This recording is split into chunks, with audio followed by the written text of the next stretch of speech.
Milestone school and কলেজে হায়দার আলী ভবনের সামনে যুদ্ধবিমান বিধ্বস্ত হওয়ার পর ছড়িয়ে ছিটিয়ে পড়ে বিভিন্ন অংশ। মেটাল ডিটেক্টরের মাধ্যমে টুকরোগুলো উদ্ধার করছেন বিমান বাহিনীর সদস্যরা।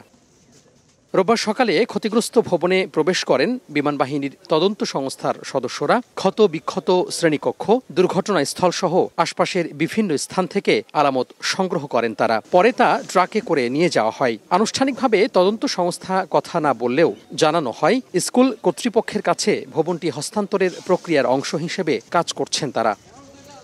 এদিকে ভয়াবহ ঘটনার ৬ দিন পার হলেও এখনও মানসিক ধকল কাটেনি শিক্ষার্থী, অভিভাবক সহ সংশ্লিষ্টদের। এদিন বিদ্যালয়ের নির্দিষ্ট কাউন্সেলিং সেন্টারে শিক্ষার্থী ও অভিভাবকদের মানসিক ট্রমা কাটাতে কাউন্সেলিং করানো হয়। অভিভাবক ও শিক্ষার্থীরা বলছেন, স্কুলের ওপর দিয়ে বিমান উড়ে গেলে এখন আতঙ্কে থাকেন তারা। ক্লাস শুরুর জন্য এখনো মানসিক প্রস্তুতি তৈরি হয়নি। বই পড়তেছিলাম, তখন এই বিমানটা বিধ্বস্ত হয়েছে।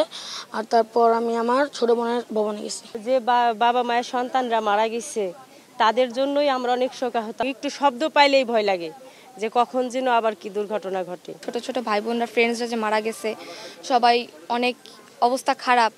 এই নিয়ে আমরা অনেক কষ্টে আছি, মানে আমাদের বলার মতো, বোঝানোর মতো না।